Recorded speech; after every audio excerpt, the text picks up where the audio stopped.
Logos FM. Brut de décoffrage sur Logos FM avec Mathieu.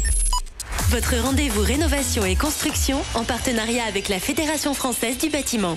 Bonjour à tous, bienvenue sur Brut de décoffrage, votre chronique construction et rénovation sur Logos FM en partenariat avec la Fédération française du bâtiment.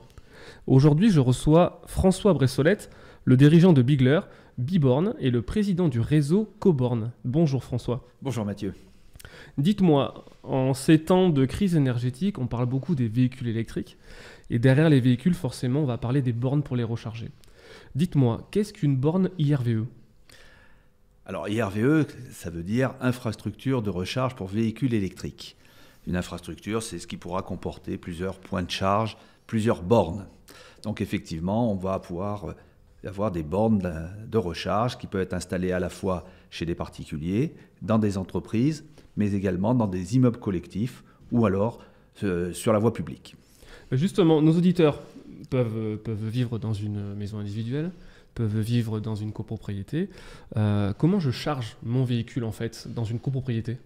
Alors effectivement, dans une maison individuelle, c'est beaucoup plus simple. On fait installer une borne qui sera raccordée à son compteur et ça pourra fonctionner. Dans un immeuble collectif, la solution doit être collective. Vous comprenez bien que dans un immeuble collectif, si vous n'avez pas de possibilité de recharge, vous n'achetez pas de véhicule électrique. C'est pas possible. Vous n'allez pas faire le tour de votre ville ou de la région pour trouver le soir une borne.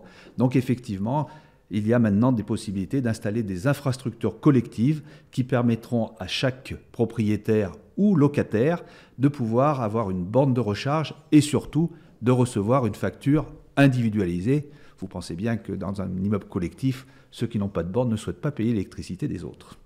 Donc finalement, pour un véhicule électrique dans une copropriété, la borne, c'est pas un sujet. C'est quand même un sujet, parce que ça peut être un sujet à la fois financier et également un sujet pour les propriétaires et les locataires, car ça va devenir un critère de choix pour les locataires.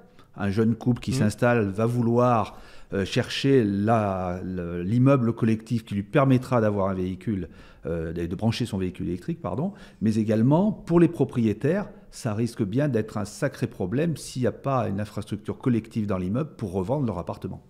Donc on a tranché, on met des bornes, mais on met quelles bornes ? Parce qu'on entend parler de puissance, de services associés, de temps de charge, de kilowatts, etc. Est-ce que vous pouvez un peu éclaircir ce point-là ? Alors le point le plus important qu'il faut bien comprendre dans les bornes de recharge, c'est l'usage qui fait le choix et pas l'inverse. Pourquoi ? Lorsque on est dans un immeuble collectif, en fait, pour 90% des personnes, on a la nuit pour charger. La puissance n'est pas un enjeu. On va pouvoir charger sa voiture 10 heures, 12 heures. Lorsque vous êtes dans une entreprise et que vous avez des commerciaux qui passent plusieurs fois dans la journée, là, il va falloir charger rapidement.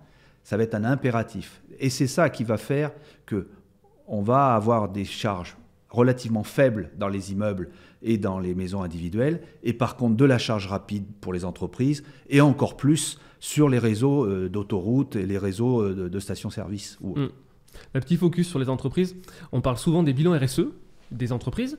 Est-ce que c'est un acte décisif, justement, ce passage-là au véhicule électrique ? Alors, effectivement, il y a deux choses, je dirais même il y en a trois qui motivent les entreprises actuellement à passer sur des bornes de recharge électriques. Un, ils comprennent bien que les flottes des véhicules vont petit à petit, que ce soit les véhicules utilitaires, les véhicules de l'entreprise, vont passer en électrique. Vous avez tous pu lire dans la presse que 2035, on ne fabriquera plus, aucun constructeur en Europe ne fabriquera de véhicules thermiques. Certains constructeurs, comme Volvo, dès 2025. 2025, c'est demain. Toutes les entreprises comprennent bien qu'il va y avoir ce passage à effectuer pour eux. Je ne parle pas en plus de toutes les zones spécifiques qu'il va y avoir dans les villes. On ne pourra pas rentrer en ville avec des véhicules qui ne seront pas à minimum propres, quasiment propres. Les ZFE, Clermont par exemple, va en faire partie. Donc ça, c'est un des premiers critères. Le deuxième critère, c'est également qu'un certain nombre de leurs salariés vont venir en électrique et que petit à petit, ça va être sans doute une demande des salariés de pouvoir recharger également leurs véhicules. Et comment on fait ? Et le troisième, effectivement, les entreprises vont devoir justifier leur bilan RSE.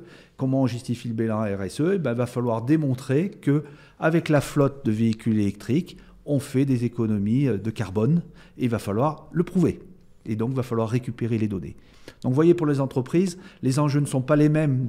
On ne parle pas de savoir combien je vais mettre de bornes, mais c'est les services associés qui vont être capitaux. Comment je fais pour récupérer les données des véhicules ? Comment je fais pour calculer les avantages en nature des véhicules de société ? Comment je peux suivre mon parc de véhicules et savoir combien ils consomment par véhicule ? La chose que l'on faisait en thermique, etc. Comment je vais recharger les véhicules de mes salariés ?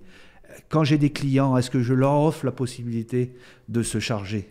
Quand mes fournisseurs viennent et qu'ils doivent repartir loin, est-ce qu'il faut que je leur laisse la possibilité de charger ? Et comment je vais facturer ? Comment je vais facturer l'électricité ? L'électricité gratuite, ce n'est plus possible. Vous le voyez bien tous les jours avec les augmentations. Donc, tous ces services, c'est ça qui fait le métier même d'intégrateur électricien que nous sommes. Ben justement, volontairement, je ne vous ai pas présenté sur votre métier originel, qui est celui d'électricien. Tout à fait. Ce métier évolue. On se rend compte qu'il était déjà technique, mais il le devient de plus en plus. Est-ce que pour vous, c'est un renouveau du métier d'électricien ? Oui, je viens de vous parler d'intégrateur électricien, c'est pas pour rien. Intégrateur électricien parce que notre métier est en train de changer de façon fondamentale. Notre métier suit en fait la digitalisation de l'économie. Que ce soit les bornes de recharge, mais également que ce soit les panneaux photovoltaïques, que ce soit la gestion de l'énergie globale des entreprises chez nos clients, tout ça fait que nous devons intégrer cette numérisation et cette digitalisation dans notre métier. Nos techniciens que nous recrutons aujourd'hui, ils doivent avoir petit à petit des compétences en réseau informatique, travailler sur les adresses IP des bornes, savoir comment faire une gestion, savoir travailler sur un ordinateur, se brancher sur le système général de l'entreprise. Tout ça sont des évolutions capitales dans nos métiers. Est-ce que ça vous permet justement d'attirer des nouveaux collaborateurs que vous n'auriez peut-être pas attirés ? Bien sûr. On sait bien que les jeunes collaborateurs, pour les attirer, ils veulent du sens dans ce qu'ils font. Et là, nos métiers sont en train de leur proposer ce sens. Comment participer à la décarbonisation de notre économie ? Comment participer à la digitalisation des services ? Je pense que nous avons tous les atouts pour les attirer dans un marché qui est, comme vous le savez tous, très compliqué au niveau de la recherche de collaborateurs. Très bien. Merci beaucoup François. Donc si je peux résumer, le métier d'électricien est un carrefour technologique et aujourd'hui nos auditeurs peuvent s'appuyer sur les intégrateurs pour pouvoir en fait installer chez eux ou impulser une dynamique dans leur copropriété pour pouvoir recharger leur véhicule. Je n'aurais pas dit mieux. Très bien. Merci François. Je vous rappelle que vous pouvez retrouver nos podcasts vidéo sur le Facebook de Logos FM ainsi que sur LinkedIn. Très bonne journée à tous. Au revoir. Au revoir. C'était Brut de décoffrage sur Logos FM. Avec notre partenaire, la Fédération française du bâtiment. Logos FM.